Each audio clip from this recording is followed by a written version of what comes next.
Hey Overthinkers, my name is Courtney and welcome to the Overthinker Guide. So today we're going to be talking about how to get through the TSA line struggle-free, or as struggle-free as we can. I have about 6 tips to help you get through the TSA line just a little bit faster. Everything is all about saving those seconds. Those seconds can add up. Of course, there's TSA Pre-check, right? There's Clear Plus, and you can use those to get through this line faster, and you could avoid all these tips, right? But this is for those of us who don't have TSA Pre-check or Clear. Maybe we can't afford it just quite yet, or maybe we don't travel that often that makes sense to get those things. So these are tips to get through the TSA line a little bit faster if you don't have TSA Pre-check or Clear Plus.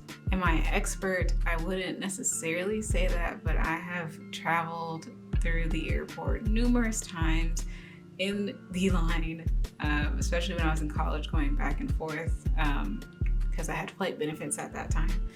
So I know some tricks to get through or to make it go through seamlessly.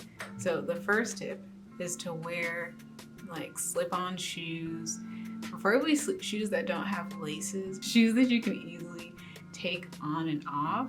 When you go through the regular TSA line, you have to take off your shoes. So when I would go through, I would normally have boots on because I would normally travel in the fall and winter time. So I normally just had boots I can easily zip on and take off. And I always make sure you have socks because the floor is nasty. There's thousands of people walking on that floor. You don't know where their feet or their shoes have been. So please wear socks, please. So tip number 2 is to wear some bottoms that don't require a belt if you can. I know some people, you have no choice. You gotta wear the belt to keep the pants up. I get it. But if you can wear like joggers, sweatpants, palazzo pants, skirts, I honestly wouldn't recommend wearing a dress or a skirt, even though this is actually the dress I wore the last time I went on a trip in the airport. Just because, I don't know, I just like pants when I'm traveling. But yeah, if you can just try to avoid wearing something that has belts, and obviously something that's comfortable, that's one less thing you have to take off when you get to the airport security, the actual line where you start putting your stuff on the conveyor belt. Now, if you do have your belt on, I would say maybe take it off before you take it off while you're waiting in line. That would be the only thing I would suggest, just because, again, it's one less thing you have to take time to do while you're gathering all your stuff. The belt would already be off, already in your bag, or already in your hand, so you can just toss it in the bin. Tip number 3, while you're waiting in line, make sure anything in your pocket goes in your bag. So this could be maybe right before you give them your ID and get into that conveyor belt line. Because I normally have my earbuds in. So of course the case that holds my earbuds is in my pocket. Normally my phone is in my pocket. And so when I get close to that ID's port where they scan your ID, I go ahead and put my things in my bag. So everything's clear from my pocket. Again, this is just one less thing. Do it while you're waiting so you're not taking all that extra time while you're putting your stuff on the conveyor belt. Tip number 4, put your outerwear in or on your bag while you're waiting. So it's cold in airports, it's cold on airplanes. So I understand bringing a jacket, bringing a hoodie, a cardigan, or what have you. And also, normally when you're traveling, especially in the wintertime, it's better to wear your heaviest clothes or your heaviest items. It's better to wear these items because of your check bag, your check luggage. It normally will have less weight. So you might be wearing layers, and I get that. So I would suggest, if you can, to take it off while you're waiting and just have it draped over your carry-on bag. And again, this is just trying to save time. So you've already taken it off. All you have to do is dump it in the bin, right? Now, another thing that you can do is you could wear like a hoodie with nothing underneath it, but they probably are gonna pat you down I remember it wasn't even a hoodie. I didn't have a hoodie on. I had one of those sweatshirts that kind of zip. It's kind of like this, but this is not a sweatshirt, but it zips up. And I wear that just like a regular shirt. I don't wear that like an outerwear. But they were telling me to take it off. And I'm like, I don't have anything on underneath. I have just my bra. So they were like, okay, well, we're going to have to pat you down. I didn't get pat down. But that's what the first person told me. But you might get pat down if you don't take off your hoodie, if you have nothing underneath. So just keep that in mind with your outerwear. Also, I believe we have to remove our hats. I can't remember. I don't normally wear hats when I'm at the airport. So yes, also take off your hats, put your hats in your bag. Tip number 5, put your food items and toiletry items in an easy to reach place. Normally put it at the top of your bag, so it should be one of the last things that you pack.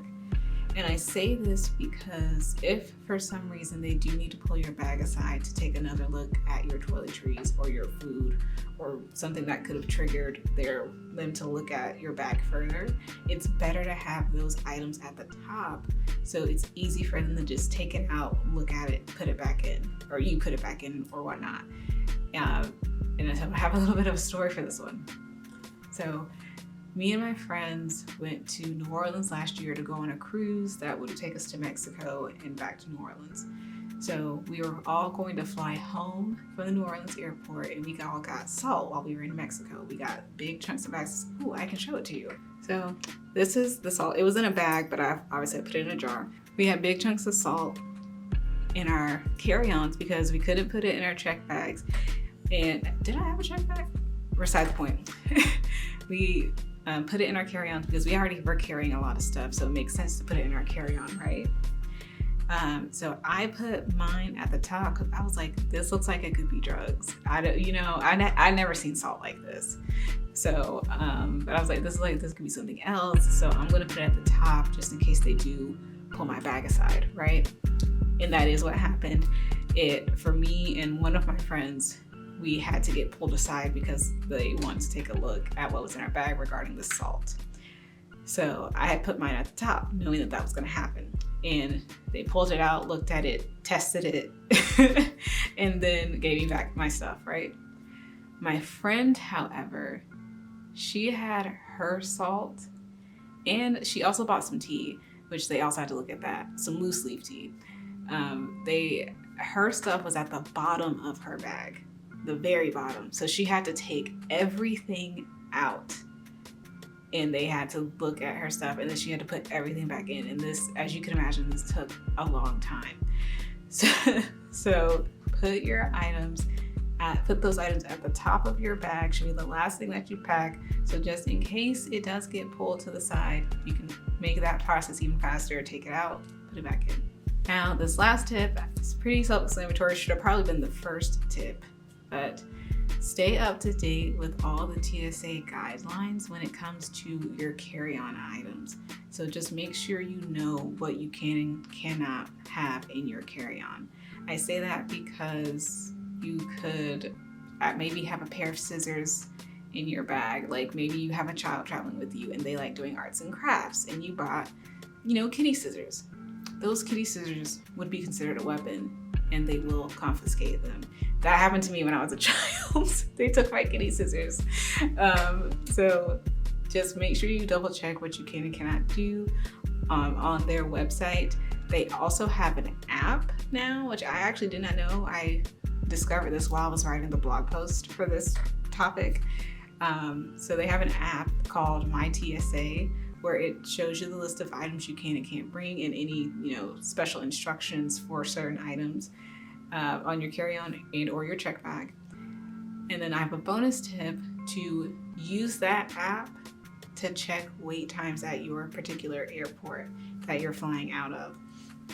So you can they have now had a way to kind of gauge the wait times for TSA.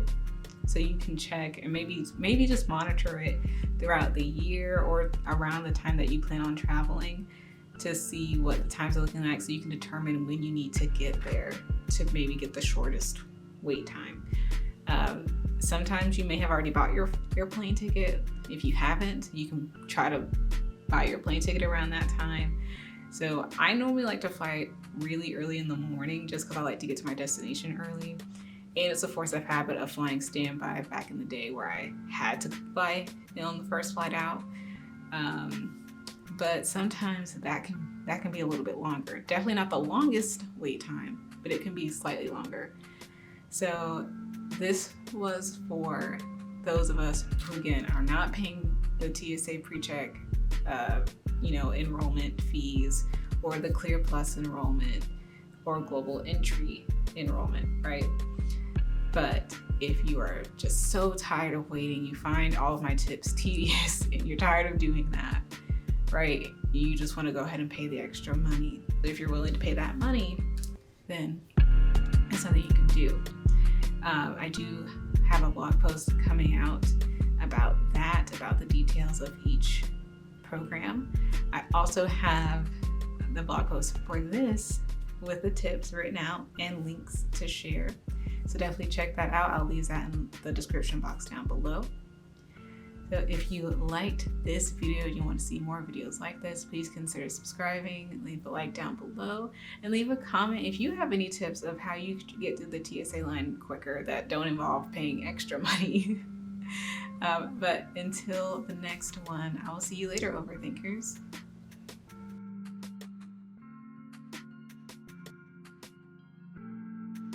Next time on Overthinker, we'll be talking about TSA Pre-check, Clear Plus, and Global Entry, what they are and which one to choose.